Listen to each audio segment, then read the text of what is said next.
तो आज देखो बच्चों, हम लोग स्टार्ट करेंगे इम्पिरिकल फॉर्मूला है, ठीक है।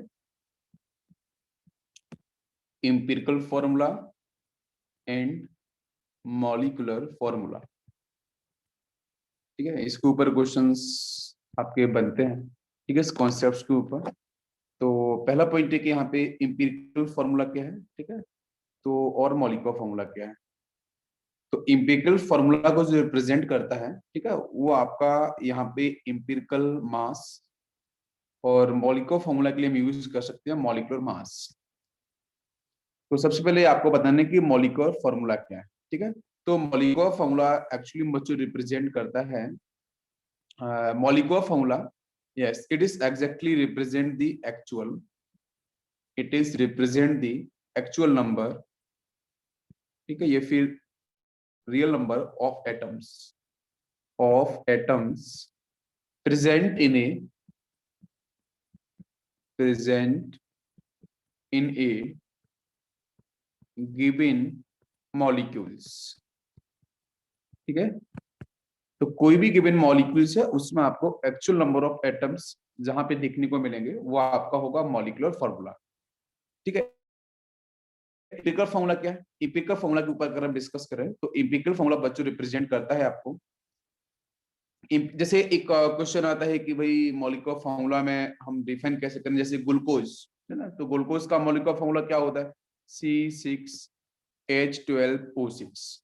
और इसके अगर मैं मॉलिक्यूलर मास की बात करूं तो आपका आता है 180, ठीक है।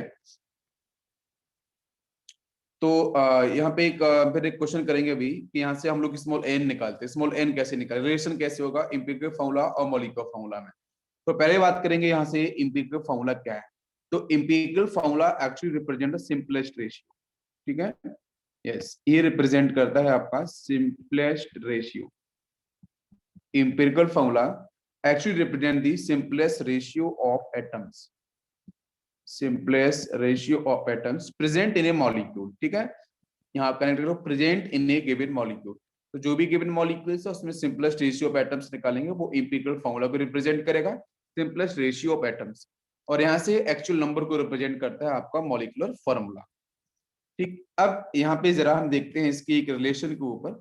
जैसे एक इम्पिरिकल फॉर्मूला का एग्जांपल ले सकते हैं, जैसे ग्लूकोज। तो ग्लूकोज का मॉलिक्यूलर फॉर्मूला क्या था? C6H12O6। उसका मॉलिक्यूलर मास क्या हो जाएगा? 180। तो अगर मैं आपसे पूछूं कि ग्लूकोज का इम्पिरिकल फॉर्मूला क्या होगा, तो ग्लूकोज का इम्पिरिकल फॉर्मूला बच्चों हो जाएगा CH2O। क्यों? क्योंकि आपको पता है, हाँ बिल्कुल, क्योंकि C6H12O6, ठीक है। अगर मैं यहाँ पे 6 का डिवाइड कर दूं, ठीक है, यहाँ पे 6 एटम्स कार्बन के हैं और 6 आपके 12 एटम हाइड्रोजन के हैं, 6 एटम आपके ऑक्सीजन के हैं। अगर मैं इंडिविजुअल एटम के साथ 6 का डिवाइड कर दूंगा तो यहाँ से आपको मिल जाएगा ये 1, यहाँ से मिल जाएगा 2, ठीक है, और यहाँ से मिलेगा आपको 1। जो रेशियो है वो आपका 1:2:1, जिससे लिखा है मैंने CH2O। अगर मैं यहाँ से इसका इंपिरिकल मास निकालूं तो कितना आएगा? इंपिरिकल मास कितना आ जाएगा इसका? 30 हो जाएगा, राइट। इंपिरिकल मास कितना आएगा इसका? 30। अब क्वेश्चन है कि देखो, मैं यहाँ से बिल्कुल, अब मैं यहाँ से एक बात करने वाला हूँ रिलेशन, ठीक है, relation between molecular formula and empirical formula. तो इन दोनों के बीच में जो रिलेशन होता है, वो इस रिलेशन की हम लोग बात करें तो बच्चों, molecular formula is equal to होता है इंपिरिकल फॉर्मूला, और यहाँ पे आपका रहता है स्मॉल एन, ठीक है। अब ये मल्टीप्लिकेशन टर्म में रहेगा तो स्मॉल एन को हम कैसे रिप्रेजेंट, देखो ये तो आपका मॉलिक्यूलर फॉर्मूला हुआ कि भाई, जैसे अभी आपका गिवन था कि भाई ग्लूकोज का मॉलिक्यूलर फॉर्मूला क्या है? C6H12O6 है। इंपिरिकल फॉर्मूला क्या है? CH2O है। अगर मैं यहाँ पे 6 यहाँ पे मैं लेके आऊं तो जरा देखो 6 के साथ देखेंगे तो कितना होगा? C6H12O6 हो जाएगा, राइट। अगर मैं यहाँ से लिखता हूँ मॉलिक्यूलर मास को लेके, तो molecular formula mass divide by नीचे हो जाएगा इंपिरिकल फॉर्मूला मास, ठीक है। जिसमें अगर आप ग्लूकोज से एग्जांपल लो तो ग्लूकोज का आपका जो मॉलिक्यूलर फॉर्मूला है, ग्लूकोज का इंपिरिकल फॉर्मूला तो आपको पता है CH2O। और यहां से अगर मैं रिप्रेजेंट करूं इसके मॉलिक्यूलर फॉर्मूले को, तो जरा आप मुझे बताना कि यहाँ पे मैं 6 लेके आऊंगा ना, तो ये कितना हो जाएगा? मैं इसको लिख सकता हूँ इस तरीके से, जनरल फॉर्म है CH2O, और यहाँ पे N कितना होगा आपका? तो N आपका 6 हो जाएगा ना। तो यहाँ पे इसका जो रिजल्टेंट मॉलिक्यूलर फॉर्मूला होगा, वो रिजल्टेंट मॉलिक्यूलर फॉर्मूला वो क्या हो जाएगा? C6H12O6। अगर मैं यहाँ पे स्मॉल n निकालना चाहूं तो मुझे बताओ आंसर क्या होगा। अगर मैं स्मॉल n निकालना चाहूं तो ऊपर मास आ जाएगा टोटल कौन सा, एम्पिरिकल फॉर्मूला मास, एम्पिरिकल सॉरी मॉलिक्यूलर फॉर्मूला मास। तो मॉलिक्यूलर फॉर्मूला मास कितना होगा इसका, 180 था। एम्पिरिकल फॉर्मूला मास कितना है बच्चों इसका, 30 होता है। और जरा इसको इससे कैंसिल करो तो कितना आ जाएगा, 6 आ जाएगा। तो n की वैल्यू कितनी है, 6, और 6 आपको वहां भी रिप्रेजेंट में कर रहा था। ठीक है, समझ में आ गया यहाँ पे, क्लियर है। ओके अब यहाँ से हम लोग बात करेंगे कि जैसे बच्चों मैं कुछ एग्जांपल में डिस्कस करने जा रहा हूँ। जैसे अगर मैं पूछूं आपसे CH3COOH, ठीक है, this is actually molecular formula of acetic acid. इसका एम्पिरिकल फॉर्मूला क्या होगा। तो एम्पिरिकल फॉर्मूला बच्चों हम कैसे निकालें, कितने कार्बन यहाँ पे दे रखे हैं बताओ, कितने कार्बन आपको दे रखे हैं, 2 कार्बन। तो C2 लिख लो पहले आप यहाँ पे, ठीक है। कितने हाइड्रोजन दे रखे हैं, 3 और 1 आपका 4 हाइड्रोजन है। कितना ऑक्सीजन है, 2 ऑक्सीजन है। इन समय से ना 2 आप 2 का डिवाइड कर दो, इसके साथ भी 2 का डिवाइड कर दो, यहाँ भी 2 का डिवाइड करो, यहाँ भी 2 का डिवाइड कर दो। तो यहाँ से कितना मिल जाएगा, CH2N आपका O। तो this is the empirical formula of acetic acid. Next अगर मैं पूछूं बेंजीन का क्या होगा, जैसे C6H6 की बात करें बेंजीन का, तो बेंजीन का ये तो आपका मॉलिक्यूलर फॉर्मूला है, इसका एम्पिरिकल फॉर्मूला क्या होगा, आप 6 से दोनों जगह डिवाइड कर दो, ठीक है। हाँ तो यहाँ से क्या मिलेगा, CH। तो CH जो होगा this is actually empirical formula for benzene. जैसे अगर मैं आपसे पूछूं C2H6, ये मॉलिक्यूलर फॉर्मूला है बच्चों किसका, एथेन का, CH3 सिंगल बॉन्ड CH3, ठीक है। तो इसका ये तो आपका मॉलिक्यूलर फॉर्मूला है, इसका एम्पिरिकल फॉर्मूला क्या होगा। तो 2 से डिवाइड कर दो, 2 का यहाँ से और 2 का यहाँ से, ये आपको मिल जाएगा यहाँ से CH3। तो this CH3 is the empirical formula for ethane. जैसे अगर मैं पूछूं यहाँ से CH4 का एम्पिरिकल फॉर्मूला क्या होगा, CH4 तो मॉलिक्यूलर फॉर्मूला है मीथेन का, इसका एम्पिरिकल फॉर्मूला क्या होगा। तो बच्चों तो कार्बन तो यहाँ पे 1 है, हाइड्रोजन कितना है आपका 4 है, तो आप 1 से डिवाइड कर सकते हो, तो 1 से डिवाइड कर लो, क्योंकि इधर कार्बन के पास तो कुछ है नहीं। तो यहाँ पे इसका वही एम्पिरिकल फॉर्मूला, वही इसका मॉलिक्यूलर फॉर्मूला भी होगा। क्लियर है। इसी तरीके से इसी तरीके से अगर मैं पूछूं आपसे C2H4, जरा इसका बताओ, या आप इसके तो आपको मॉलिक्यूलर फॉर्मूला दिया तो 2 से डिवाइड कर दो, तो यहां से मिल जाएगा CH2। तो देखो बहुत सारे मॉलिक्यूल्स ऐसे हैं, जैसे मैं बात करूं बेंजीन हो गया, एसिटिलीन हो गया, तो इनके एम्पिरिकल फॉर्मूले सेम आते हैं। जैसे मैंने बेंजीन के बारे में बात करूं, जैसे मैं एसिटिलीन के बारे में बात करूं C2H2, इसके एम्पिरिकल देखो ये दोनों के दोनों क्या है, मॉलिक्यूलर फॉर्मूले हैं। फर्स्ट है बेंजीन का, सेकंड है आपके एसिटिलीन का, एथाइन बोल लो आप, ठीक है। तो यहाँ से 6 का डिवाइड करोगे तो CH मिलेगा, इससे करो तो ACH मिलेगा। तो भाई इन दोनों का जो एम्पिरिकल फॉर्मूला है वो तो सेम निकल के आ रहा है। आपको मेरी बात समझ में आ रही है। तो मतलब ये है कि मॉलिक्यूलर फॉर्मूला आपका डिफरेंट हो सकता है मॉलिक्यूल्स का, लेकिन एम्पिरिकल फॉर्मूला आपको यहाँ पे सेम मिल सकता है, जिसको मैं ऐसे रिप्रेजेंट करता हूँ, molecular formula is equal to small n into empirical formula, ठीक है। और यहाँ से मॉलिक्यूल फिर मैंने आप यहाँ पे स्मॉल n लिख सकता हूँ, small n is equal to molecular formula mass divide by empirical formula mass, ठीक है। ये यहाँ पे स्मॉल n आ गया। अब बात करते हैं यहाँ पे हम लोग कैलकुलेशन की। तो कैलकुलेशन हम कैसे करते हैं, क्वेश्चंस कैसे आते हैं वो देखते हैं। जैसे बच्चों मान के चलो मैंने यहाँ पे एक क्वेश्चन लिया है कार्बन, और जैसे कोई कंपाउंड है उस कार्बन में कार्बन प्रेजेंट है, उसमें हाइड्रोजन प्रेजेंट है, उसमें ऑक्सीजन प्रेजेंट है, ठीक। और यहाँ पे कार्बन का आपको परसेंटेज दे रखा है 39%, हाइड्रोजन का दे रखा है बच्चों आपको 7%, ऑक्सीजन का दे रखा है 53%। और इस क्वेश्चन में बोला है कि इफ मॉलिक्यूलर वेट, ठीक है, जो मॉलिक्यूल है, जिस मॉलिक्यूल में कार्बन है, हाइड्रोजन है, ऑक्सीजन है, उसका मॉलिक्यूलर वेट दिया है क्वेश्चन में आपका 60। तो निकालना है यहाँ से आपको एम्पिरिकल फॉर्मूला और आपको निकालना है इसका मॉलिक्यूलर फॉर्मूला, दोनों चीजें आपको निकालनी है। तो कैसे सॉल्व करेंगे क्वेश्चन, देखो ध्यान से, इजी क्वेश्चन है। सबसे पहली स्टेप में क्या होगा, सबसे पहली स्टेप में ये होगा कि जो भी परसेंटेज गिवन है, तो उस पर्टिकुलर एटम का जो एटॉमिक मास है आप उससे उसे डिवाइड कर दो। तो 39 में क्या करूंगा, यहाँ से 39 को मैं डिवाइड करूंगा कितने से, आपकी 12 से, ठीक है। कार्बन का मास 12 एटॉमिक मास। यहाँ पे मैं करूंगा 7 को डिवाइड कितने से, 1, ठीक है। यहाँ से ऑप्शन की बात करेंगे तो 53 डिवाइड बाई 16, ठीक। पहली स्टेप आपकी ये हो जाएगी कि आप क्या करो, यहाँ पे एटॉमिक मास से उसे डिवाइड कर दो, जो भी परसेंटेज गिवन है। कर दिया मैंने, क्या होगा, इसको सॉल्व करो 12 से, तो यहाँ से आपकी जो वैल्यू आ जाएगी 12 इंटू, मतलब यहाँ से आएगा 3 और 0.25 समथिंग, ठीक है। इसकी वैल्यू की बात करूंगा तो यहाँ से आपको 7 मिल जाएगा।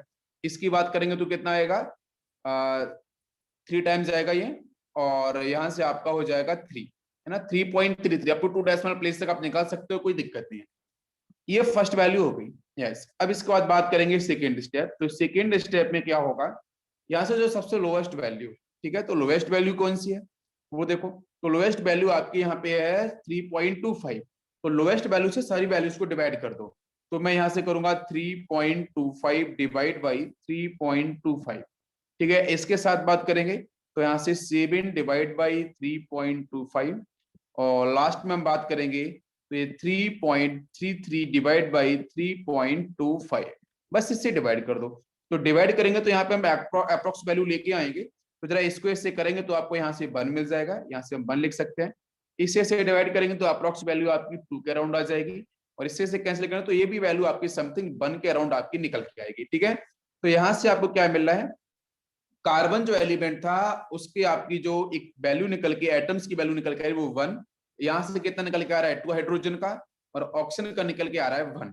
तो इसका मतलब मैं इसको लिख सकता हूँ कि इसका जो एम्पिरिकल फॉर्मूला होगा उसमें कार्बन एटम कितने होंगे 1, कितना होगा हाइड्रोजन आपका 2, कितना होगा ऑक्सीजन आपका 1। तो मैं इसको लिख सकता हूँ बेटा CH2O। तो CH2O is the empirical formula. अब इस एम्पिरिकल फॉर्मूला निकल के आ गया तो देखो बहुत ही स्टेप, पहली स्टेप इजी है, क्या करना है, परसेंटेज दे रखा है उसको डिवाइड करो आप सीधा एटॉमिक मास से जो है, फिर आपकी जो लिस्ट वैल्यू, उस वैल्यू से सारी वैल्यूज को डिवाइड कर दो, जो नंबर्स निकल के आएंगे वो नंबर आप एटम को रिप्रेजेंट कर दो, और फिर क्या करना है, यहाँ से जब एम्पिरिकल फॉर्मूला आ जाएगा तो एम्पिरिकल फॉर्मूला निकाल सकते हैं, एम्पिरिकल फॉर्मूला मास। तो CH2O का मैंने निकाला था बच्चों अभी, तो यहाँ से कितना आएगा ये 30। तो 30 हो गया इसका एम्पिरिकल फॉर्मूला मास। अब आओ रिलेशन पे। तो रिलेशन मैंने आपको डिस्कस किया था, ठीक है, तो रिलेशन पे चलते हैं। तो स्मॉल n इक्वल टू क्या होगा, मॉलिक्यूलर मास। तो मॉलिक्यूलर मास क्वेश्चन में 60 मैंने दिया था इनिशियली, तो 60 डिवाइड बाई एम्पिरिकल फॉर्मूला मास नीचे, इसे से कैंसिल करेंगे 2 टाइम्स जाएगा, तो यहाँ से n की वैल्यू आपकी 2 आ गई है।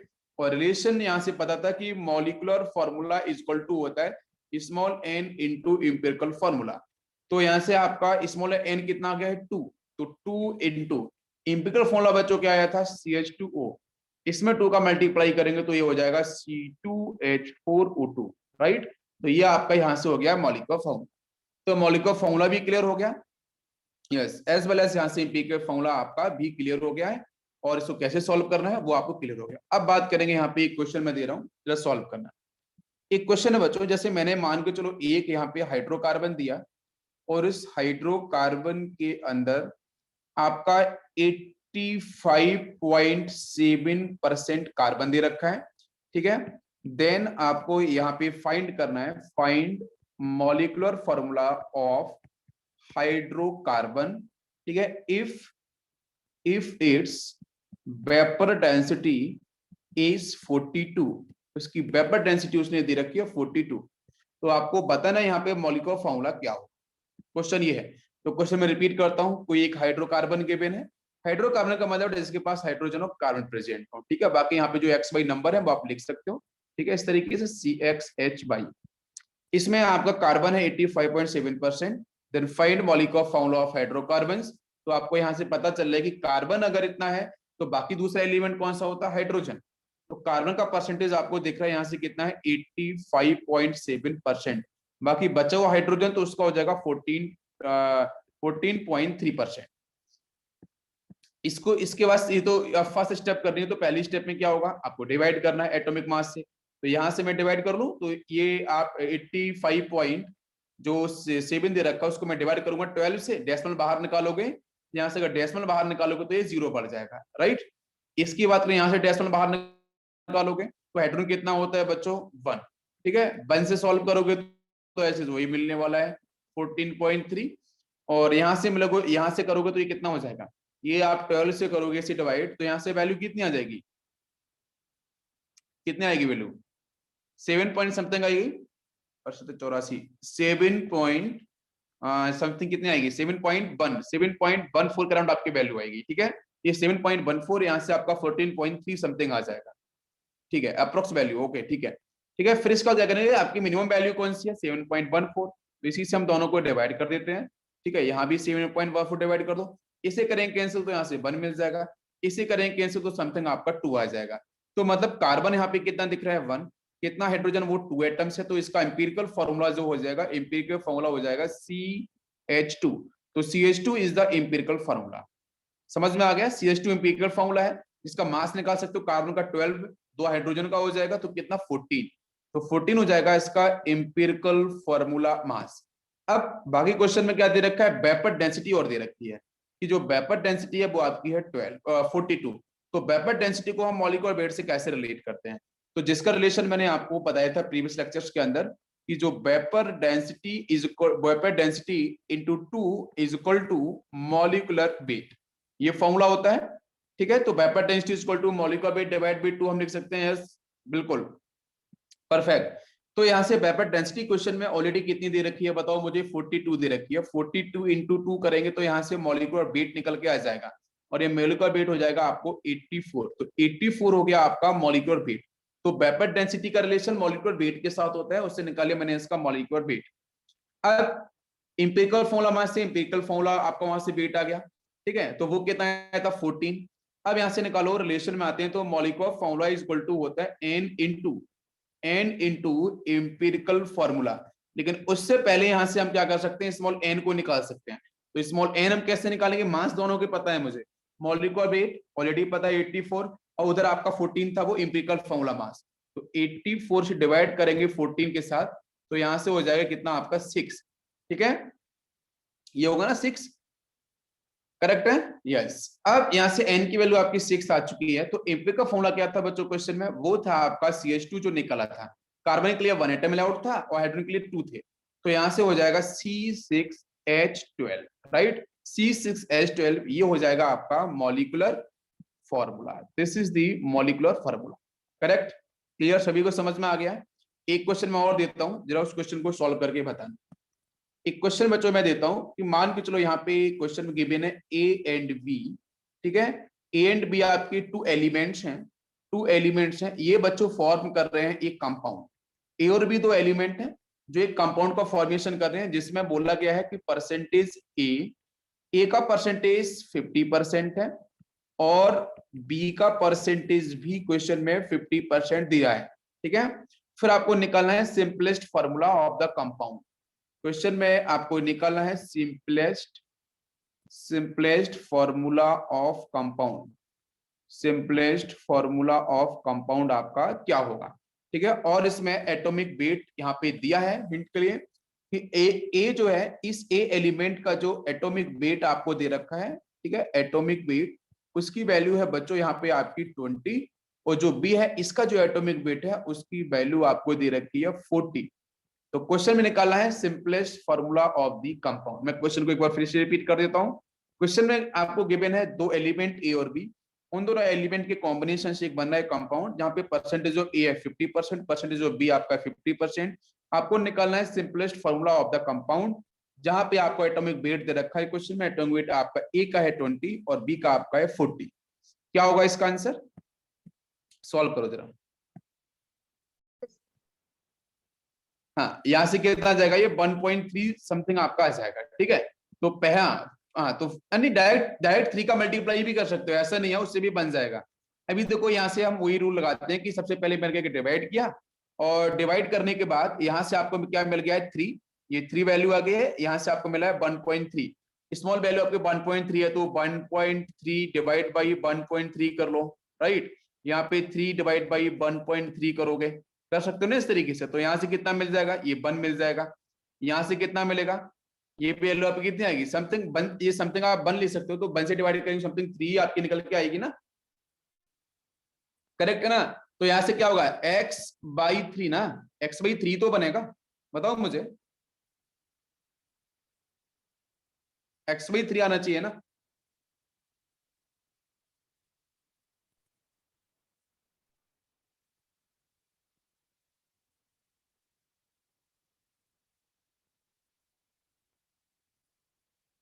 सर हाँ, पूछो पूछो, किसी को डाउट है यहाँ पूछो। देखो ये समझ में है ना, 40 डिवाइड बाई 30, 60 डिवाइड बाई 20, यहाँ से लगे तो यहाँ से 3 मिल जाएगा, ये 3। ठीक है, यहाँ से आपका कितना आएगा 4/3। ये आपको अगर 1.3 से अगर मैं से 3 को डिवाइड करूंगा तो समथिंग 1 लेके, तो ये क्या होगा 2.0 में समथिंग आएगा, x/3, x और बाई 2.25। लेकिन ऑप्शन तो ऐसा नहीं दिख रहा है मुझे। ऑप्शन तो नहीं लिखा है ना इस तरीके से? 2.2 मुझे ऑप्शंस को लेके चलना है ना। तो देखो देखो यहाँ से एक सेकेंड, अगर ये x3 को मैं मैच कराऊं इसके साथ, तो ये तो बन ही नहीं सकता कभी। ये बन सकता है क्या? x को अगर मैं यहाँ पे 3 लेके आऊं तो इधर कितना हो गया, तो 9 हो जाएगा, मतलब ये तो बन नहीं सकता ना, फर्स्ट ऑप्शन हो नहीं सकता। सेकंड ऑप्शन जरा चेक करो, x4, 4 मतलब इधर तो 4 से नहीं, ये भी तो नहीं बन सकता। थर्ड देखो x9/4, x9, sir x answer अगर 2 9, आना चाहिए, तो आंसर 4 आएगा। आंसर 2:3 आना चाहिए, मतलब आंसर 4 आएगा ना। 2:3, नहीं 2:3 नहीं। वो 2.25 ना, ये वाली वैल्यू ना, यहाँ से ये जो सर डिवाइड किया है वो 2.25। सर रेशो को डायरेक्ट 3 से मल्टीप्लाई किया डायरेक्ट, तो हाँ डायरेक्ट भी कर सकते हैं। अगर मैं यहाँ 3 से मल्टीप्लाई करूँ, यहाँ 3 से मल्टीप्लाई करूँ, तो ये 3 से 3 कैंसिल हो जाएगा, और ये कितना हो जाएगा 9, और ये कितना हो जाएगा 4। हाँ ये भी सही है, इस तरीके से भी कर सकते हैं। तो x कितना 4 हो गया, बाई आपका 9 हो गया। हाँ ये भी सही है, इस तरीके से भी कर सकते। लेकिन यहाँ पे ना जब डिवाइड करेंगे, तो डिवाइड करते समय ये ध्यान रखना पड़ेगा कि ये जो वैल्यू है 2.25 इंटू, हाँ बिल्कुल, एक चीज देखो, जब मैं डिवाइड कर रहा हूँ तो मैंने 3 लिखा है, तो एग्जैक्टली ना वहां पे वो जो बाई है वो आपका 2.25, ठीक है 2.25। और अगर मैं वहां पे अगर मल्टीप्लाई करता हूँ, मल्टीप्लाई कर मैं 4 का करूंगा, तो फिर वो आपका कितना हो जाएगा, x4 हो जाएगा। बाई में अगर 2.25 इंटू अगर 4 करोगे तो कितना हो जाएगा, वो समथिंग 9 के राउंड। तो x, हाँ बिल्कुल सही है, आप उस तरीके से भी करो, लेकिन जो डिवीजन है ना, वो वहां पे मैंने 3 सीधा लिख दिया है, उसको थोड़ा ध्यान से करना पड़ेगा, वो 2.25 लेके ही सॉल्व करना है। ठीक है, करेक्ट है, ओके। चलो इसके बाद, हाँ इसके बाद हम लोग नेक्स्ट क्वेश्चन करेंगे। देखो ये लास्ट क्वेश्चन है, इसके बाद चलने वाले हम लोग नेक्स्ट पॉइंट की तरफ, ठीक है। यहाँ पे क्वेश्चन है कि मान के चलो मैंने एक आपको हाइड्रोकार्बन दिया है, ठीक है, उस हाइड्रोकार्बन के अंदर कार्बन की जो प्रेजेंस है वो आपकी 80% है, ठीक है। ये क्वेश्चन कराया है मैंने अभी? नहीं सर कार्बन, कार्बन 39% थी और दूसरे इसमें 85.7%। ठीक है, कार्बन की 80% है। ये क्वेश्चन अभी अभी नहीं हुआ था, राइट? एक सेकंड, नहीं सर, नहीं हुआ। कार्बन की परसेंटेज आपकी 80% है, जिसके अंदर ये जो एक कंपाउंड है वो आपका हाइड्रोकार्बन, जिसमें आपका कार्बन है प्लस आपका हाइड्रोजन है, ठीक है। और उसमें आपको निकालना है मॉलिक्यूलर फार्मूला, ठीक है, इसको आपको फाइंड आउट करना है, जहां पे वेपर डेंसिटी क्वेश्चन में दे रखी है आपको 50, ठीक है। और इसके ऑप्शंस है, पहला ऑप्शन है आपका C3H4, सेकेंड ऑप्शन है आपका C2H6, और थर्ड ऑप्शन है आपका C2H4, और लास्ट ऑप्शन है आपका है CH3, ठीक है। सॉल्व करो जरा इसे और बताओ इसका आंसर। देखो हाँ बिल्कुल सिंपल तो क्वेश्चन है बिल्कुल। देखो कार्बन कार्बन का आपको दे रखा है 80%, तो ऑब्वियसली यहाँ पे जो हाइड्रोजन होगा उसका आपका कितना हो जाएगा 20%। तो 80 डिवाइड बाई कितना, अब यहाँ पे इस क्वेश्चन के अंदर वेपर डेंसिटी आपको दे रखी है, तो हाँ बिल्कुल वेपर डेंसिटी को पता है, मॉलिक्यूलर वेट से हम रिलेट कर सकते हैं। जो वेपर डेंसिटी दे रखी है उस वेपर डेंसिटी को हम मॉलिक्यूलर वेट से रिलेट कर सकते हैं। तो किसको किस तरीके से सॉल्व किया जाए, बताओ कौन एक्सप्लेन करेगा मुझे? फातिजा आप करो एक्सप्लेनेशन। कार्बन कितना होगा, 12 से डिवाइड कर दूंगा ना, हाइड्रोजन 12 कितना से होगा? हाइड्रोजन को 6 हाँ ठीक है, इसको सॉल्व करेंगे तो कितना हो जाएगा, 6 पॉइंट समथिंग 6 आ जाएगा।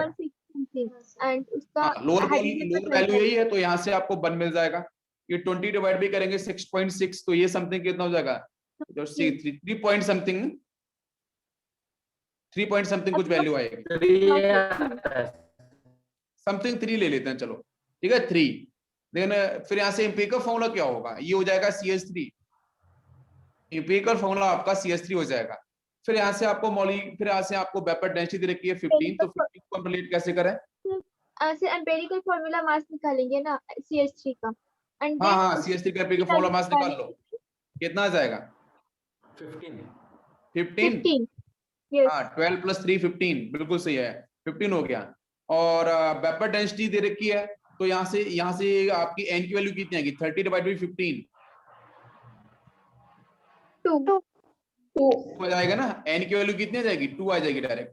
n की वैल्यू 2 आ जाएगी, फिर आप सीधा निकालो मॉलिक्यूलर फॉर्मूला में 2 का मल्टीप्लाई कर दो एम्पिरिकल फॉर्मूला के साथ CH3 के साथ, तो ये आपका हो जाएगा C2H कितना 6, C2H 6 मतलब बी ऑप्शन। ठीक है, आपको आपको कॉन्सेंट्रेशन टर्म पढ़ाए गए हैं अभी, शायद चल रहा है, ऐसा किसी ने मुझे बताया था। ठीक है, ओके, मोलेटी मोलेटी वगैरह सब चल रहा होगा। हाँ सर। ठीक है ठीक है ठीक है, वो सॉल्यूशन चैप्टर में डिस्कस किया जा रहा होगा। हाँ ठीक है, तो मैं आपको अब यहाँ से 20 मिनट है सर। ओके, तो नेक्स्ट देखो हम लोग यहाँ पे डालने हेडिंग डालने वाले हैं मोल कॉन्सेप्ट। ठीक है, mole concept in chemical reactions. Chemical reactions के साथ हम लोग मोल कॉन्सेप्ट को किस तरीके से ऑब्जर्व क्वेश्चंस कैसे आएंगे। तो देखो केमिकल रिएक्शन दो तरीके से मिल सकती है, या तो केमिकल रिएक्शन आपकी बैलेंस्ड होगी, ठीक है, या तो केमिकल रिएक्शन आपकी बैलेंस्ड होगी, या फिर केमिकल रिएक्शन आपकी अनबैलेंस्ड होगी। ठीक है, दो तरीके से, भाई जो भी गिवन केमिकल रिएक्शन है तो वो बैलेंस्ड हो सकती है या फिर आपकी बैलेंस नहीं होगी। ठीक है, तो पहले बात करेंगे हम बैलेंस केमिकल रिएक्शन के लिए। तो मान के चलो बच्चों कोई केमिकल रिएक्शन आपकी बैलेंस्ड है, सबसे फर्स्ट केस में बात करते हैं फॉर बैलेंस्ड केमिकल रिएक्शन। जब रिएक्शन आपकी बैलेंस्ड है क्वेश्चन के अंदर, तो हम लोग बच्चों फोकस करेंगे चार्ज कंजर्वेशन पे, क्वेश्चन सॉल्व करेंगे बाई चार्ज कंजर्वेशन, और सेकेंड हम फॉलो करेंगे बाई एटम कंजर्वेशन। ठीक है, बाई एटम कंजर्वेशन। ठीक है, दो चीजों पे हम डिपेंड रहेंगे, charge conservation and atom conservation, जहां पे हम स्टोइचियोमेट्री को लेके आएंगे और उसके बेस पे देखो मैं एक छोटा सा कॉन्सेप्ट है उसको मैं करूंगा एक्सप्लेन कि चार्ज कंजर्वेशन और एटम कंजर्वेशन कैसे डिफाइन होगा। तो बच्चों यहाँ पे मैं बात करूंगा स्टोइचियोमेट्री के बारे में। तो देखते हैं यहाँ पे स्टोइचियोमेट्री के अंदर एक मैं रिएक्शन लेने वाला हूँ, रिएक्शन बैलेंस्ड होगी ऑलरेडी। N2 आपकी यहाँ पे गैस है, एक सिंपल सी रिएक्शन है, जहां बच्चों मैंने लिया है 3 मोल्स ऑफ H2, ये ऑलरेडी बैलेंस है, आपको दिख रहा है यहाँ से 2 मोल्स ऑफ NH3, ये भी आपकी गैस, राइट। अब स्टोइचियोमेट्री में क्या है, कोएफिशिएंट के बारे में स्टडी हम करने वाले हैं। ठीक, अब इसको मैं कैसे रिलेट कर सकता हूँ, इसको मैं ऐसे रिलेट कर सकता हूँ HTP NTP पे कि बेटा N2 के मोल्स कितने हैं, मतलब N2 के मोल्स कितने यहाँ पे दिख रहे हैं 1 मोल। मैं बोलूँ H2 के मोल्स कितने हैं, बताओ 3 मोल्स। मैं अगर पूछूं कि अमोनिया के मोल्स कितने हैं, जब रिएक्शन बैलेंस्ड है उसके साथ बात कर रहा हूं, यस 2 मोल्स आपको दिख रहे हैं। अगर मैं क्वेश्चन पूछूं कि आपके नाइट्रोजन के N2 के कितने मॉलिक्यूल्स हैं, how many molecules here, 1 molecule, एक ही मॉलिक्यूल होगा ना, देखो N2 एक ही मॉलिक्यूल है। H2 के बारे में बात करूं तो कितने मॉलिक्यूल्स हैं, 3 मॉलिक्यूल्स हैं। मगर अमोनिया के बारे में बात करूं तो बच्चों कितने मॉलिक्यूल्स हैं, 2 मॉलिक्यूल्स हैं। ये दोनों स्टेटमेंट समझ में आए। मैं अगर यहाँ पे अगर मैं इसको ml से रिप्रेजेंट करूं तो ml से मैं कैसे कर सकता हूं, मैं अगर बोलूं कि N2 के सपोज 1 ml है, तो मुझे बताओ H2 कितना होगा, 3 ml। ठीक है, ये जो नंबर्स दिख रहे हैं ना, जो मल्टीप्लिकेशन यहाँ पे 3 यहाँ पे 2 यहाँ पे 1, यही आपके स्टोइचियोमेट्री को रिप्रेजेंट कर रहे हैं, बैलेंसिंग। अच्छा यहाँ से कितना मैं बोल सकता हूँ, अगर मैंने इसको 1 ml बोला 3 ml बोला, तो यहाँ पे मैं कितना, इसका 2 दिख रहा है ना, तो डायरेक्ट इसे आप 2 ml बोल सकते हो। मैं बोलूं यहाँ पे कि 1 ml अगर N2 का होगा, 2 अगर 3 ml हमें H2 का मिलेगा, तो हम 2 ml आपका अमोनिया बना सकते हैं। या मैं क्वेश्चन में ये बोलूं कि मुझे 2 ml अमोनिया बनाना है, तो मुझे बताओ N2H2 कितने ml होने चाहिए, N2 का 1 ml होना चाहिए, H2 का 3 ml होना चाहिए। ये बात समझ में आ रही है। नेक्स्ट अगर मैं बोलूं यहाँ पे आपके 22.4 लीटर हमारे पास N2 है, बिकॉज इट इज ए 1 मोल, तो मुझे बताओ यहाँ पे H2 कितना हो जाएगा, मल्टीप्लाई कर देंगे 22.4 into 3 फॉर दी H2, ये लीटर आपकी H2 के लिए हो जाएगा। अमोनिया के लिए कितना होगा, तो 2 into 22.4 it is defined for ammonia. इसके बाद अगर मैं लिखूं यहाँ पे N2 का मास, तो बच्चों कितना आएगा बताओ, मॉलिक्यूलर मास कितना, मॉलिक्यूलर मास, हाँ बिल्कुल, अगर मैं यहाँ पे रिप्रेजेंट करूं तो 28 ग्राम में यहाँ पे लिख सकता हूँ। इसके लिए कितना होगा बच्चों, ये आपका 6 ग्राम हो जाएगा हाइड्रोजन का, और यहाँ पे अगर मैं लिखूं तो इसका 34 ग्राम ये हो जाएगा। अगर मैं यहाँ पे, हाँ अगर यहाँ पे मैं इसको इस तरीके से लिख सकता हूँ क्या, कि वो N2 आपका 1 ग्राम है, या आपका 3 ग्राम है, या आपका 2 ग्राम है, क्या स्टेटमेंट में लिख सकता हूँ, बताओ मुझे। ये जो ग्राम मैंने लिखा है, ग्राम समझ में आ रहा है, ये मेरी बात समझो, यहाँ पे क्या मैं इसको ऐसे लिख सकता हूँ कि बेटा ये 1 ग्राम है N2, क्या आपका ये 3 ग्राम है, क्या आपका यहाँ पे 2 ग्राम है? नहीं, ये स्टेटमेंट हम नहीं लिख सकते ग्राम के साथ, ये ध्यान रखना पड़ता है, ग्राम के साथ आपको ये स्टेटमेंट नहीं लिख सकते हो। अब यहां से क्या होगा, 28 ग्राम जो रिप्रेजेंट कर रहा है, 28 ग्राम एक्चुअली है क्या? मॉलिक्यूलर मास 28 ग्राम क्या है? मैं यहाँ पे ये नहीं बोल सकता कि N2 के यहाँ पे 1 ग्राम है, H2 के यहाँ पे 3 ग्राम है और अमोनिया के यहाँ पे 2 ग्राम है। हाँ, मोलर मॉलिक्यूलर मास, यस। तो ये आपका 28 ग्राम, ये आपका 6 ग्राम, ये आपका 34 ग्राम। तो यहाँ आपको ध्यान रखना पड़ेगा कि हम लोग ये कुछ स्टेटमेंट्स यहाँ पे लिखे हैं बैलेंसिंग केमिकल रिएक्शन पे, उसको आपको इस तरीके से ध्यान रखना है। तो हम लोग बात करेंगे कि न्यूमेरिकल सॉल्व करना है तो हम नंबर ऑफ मोल से फोकस करेंगे। जब भी आपके बैलेंसिंग क्वेश्चन आएगा तो इस पे हम लोग फोकस करेंगे नंबर ऑफ मोल्स के ऊपर। तो एक क्वेश्चन लेते हैं, जैसे मान के चलो बच्चों, मैं लिखता हूं यहाँ पे, when 56 gram N2 react with H2 dihydrogen, ठीक है, देन फाइंड फर्स्ट है मास ऑफ अमोनिया, निकालो जरा फर्स्ट। सेकेंड में पूछूंगा volume of ammonia at HTP, ठीक है। थर्ड क्वेश्चन में पूछूंगा total atoms in final product, total number of atoms present in final product. तो फाइनल प्रोडक्ट में टोटल नंबर ऑफ एटम्स कितने होंगे। तो किस तरीके से क्वेश्चन सॉल्व होगा, इजी है। क्वेश्चन में 56 ग्राम N2 दे रखा है जो रिएक्ट कर रहा है आपके हाइड्रोजन के साथ, और फाइंड करना है mass of ammonia, volume ammonia HTP। तो पहले क्या करना है, ऐसे क्वेश्चन से बताओ, रिएक्शन लिख लो, रिएक्शन को बैलेंस कर लो। फिर रिएक्शन होगी N2 + 3 moles of H2 then formation of 2 moles of ammonia. Reaction आपकी यहाँ पे ये क्या है, बैलेंस्ड है। रिएक्शन यहाँ से आपकी ये दिख रही है पूरी की पूरी बैलेंस्ड। अब यहाँ से मैं N2 को मैं कैसे लिख सकता हूँ, इसके 56 ग्राम है तो मुझे मोल्स निकालना है, N2 के मोल्स निकालने हैं। तो ग्राम डिवाइड बाई क्या होगा, मॉलिक्यूलर मास, ग्राम गिवन है, तो 56 डिवाइड बाई इसका हो जाएगा 28, ठीक है। और हाइड्रोजन के बारे में बात करेंगे तो इसके बारे में कुछ गिवन है, हाइड्रोजन के बारे में यहाँ पे क्वेश्चन में गिवन था 12 ग्राम, ठीक है, 12 ग्राम हाइड्रोजन। तो ये 12 डिवाइड बाई नीचे कितना हो जाएगा, हाइड्रोजन की बात करते हैं तो 2, ठीक है, यहाँ पे 28, यहाँ पे 2, भाई मॉलिक्यूलर मास लेना है ना, तो मॉलिक्यूलर मास H2 का मॉलिक्यूलर मास कितना होता है 2, तो 2 ही आपको लेना है। तो ये सॉल्व करेंगे तो यहाँ से कितना आ जाएगा 2, इसको करेंगे सॉल्व तो यहाँ से 6 आ जाएगा। तो नाउ क्वेश्चन इज दिस कि अमोनिया यहाँ पे कितना होगा। तो अमोनिया हम कैसे निकालें, बताओ मुझे, अमोनिया हम लोग कैसे निकालेंगे। इसके मोल्स कितने आ रहे हैं भाई, ये 1 से 2 हो गया ना, N2 गिवन रिएक्शन में, स्टैंडर्ड रिएक्शन में 1 मोल था, 1 से कितना दिख रहा है 2 मोल ना, ये 2 मोल दिख रहा है। इसके 3 मोल से तो कितना दिख रहा है भाई, उसी ग्राम के अंदर इसके 6 हो गया ना, इसका 6 मोल हो गया। तो इसका मोल कितना हो, ये सब जगह 2 का मल्टीप्लाई, तो इसके कितना हो जाएंगे 4 मोल, डायरेक्ट 4 मोल आपको दिख रहे हैं। अगर ये 4 मोल दिख रहे हैं तो यहाँ से इसका हम क्या निकाल सकते हैं, मॉलिक्यूलर मास। क्वेश्चन में मास पूछा गया तो मास निकालना है मुझे, तो मोल्स इक्वल टू क्या होता है, given weight mass divide by molecular mass, यही होता है। तो यहां से आपका जो वेट हो जाएगा वो n इंटू मोलर मास, तो n कितना है, मोल्स कितना है 4, तो 4 इंटू मल्टीप्लाई करेंगे इसके मोलर मास से, मोलर मास इसका कितना होगा अमोनिया का, 14 + 3 17 का मल्टीप्लाई करो तो इसका वेट आ जाएगा आपका 68 ग्राम। तो 68 ग्राम आपका निकल के आ गया। इजी क्वेश्चन था, कुछ भी ऐसा था नहीं इसके अंदर। रिएक्शन दे रखी है, उसको पहले बैलेंस करो, बैलेंस करने के बाद उसके हम मोल्स निकालेंगे, मोल्स को हम कंपेयर करेंगे, फिर सीधा हम लोग आंसर निकाल सकते हैं। नेक्स्ट है वॉल्यूम, आपको निकालना है अमोनिया का, तो वॉल्यूम कैसे निकालेंगे, तो वॉल्यूम पता है, वॉल्यूम निकाल 22.4 इंटू मोल्स, मोल्स यहाँ पे कितने आए थे इसके मोल्स अमोनिया कितने 4, तो बस सीधा सॉल्व करना है, 22.4 इंटू 4 इक्वल टू वॉल्यूम। तो आपको पता है मोल, हाँ बिल्कुल सही, तो सीधा इसका आंसर आ जाएगा।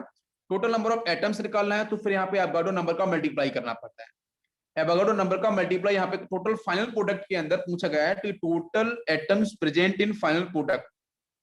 तो फाइनल प्रोडक्ट में टोटल नंबर ऑफ एटम्स कितने होंगे, 4 इंटू एन, अरे आप यहाँ पे number of 4 mole into n होगा या 16 एन होगा, क्या आंसर होगा, इसकी बात कर रहा हूं मैं। उसने पूछा है कि फाइनल जो प्रोडक्ट है उसके अंदर टोटल नंबर ऑफ एटम्स कितने, भाई एक मॉलिक्यूल में 4 है ना, आपको बात समझ में आ रही है, एक अमोनिया के मॉलिक्यूल्स में 4 हैं, तो जब एक में 4 है, और अब जब हम नंबर्स निकालते हैं तो नंबर्स कैसे निकालते हैं आप देखो, n is equal to capital N divide by NA, हम यही तो लिखेंगे। आपको बात समझ में आ रही है? आपसे ये वैल्यू पूछी गई है। अब ये क्या है, मोल्स, तो मोल्स क्या हो जाएगा 4। अब 4 into NA is equal to n, क्या ये आंसर होगा? ये आंसर नहीं होगा, ये आंसर नहीं होने वाला। ये जो मोल 4 निकला था इंटू 4, लेकिन जो अमोनिया का एक मॉलिक्यूल है, अमोनिया का एक मॉलिक्यूल है, तो इसके 4 एटम्स लेने पड़ेंगे आपको हमेशा। मैं पूछता अगर N2 के बारे में तो उसको 2 एटम्स लेने पड़ते, तो इसके जो मोल्स आते वो मोल्स का मल्टीप्लाई मैं यहां करता, फिर एवोगाड्रो नंबर का मल्टीप्लाई यहां करता, तो आंसर बनता। तो अमोनिया के ऑलरेडी 4 एटम्स है ना, तो 4 का मल्टीप्लाई और होगा, तो दैट्स व्हाई यहां से हमारा जो आंसर होगा वो 16 इंटू Na होगा। यह बात समझ में आ रही है? अगर सिर्फ अमोनिया के बारे में बात कर रहा हूं, अगर सिर्फ उसके 1 मोल होते तो कोई दिक्कत नहीं, सीधा हम सॉल्व कर लेते हैं, ठीक है। लेकिन यहाँ पे आप ये समझो कि उसके मोल्स कितने आए थे, मोल्स आपके 4 इंटू एन है, लेकिन एक अमोनिया मॉलिक्यूल्स में कितने एटम्स होते हैं 4, तो इसलिए और 4 का मल्टीप्लाई होगा, मोल्स के साथ वो 4 का मल्टीप्लाई इंटू एवोगाड्रो नंबर, तो answer will be 16 into n. अभी समझ में आ गया?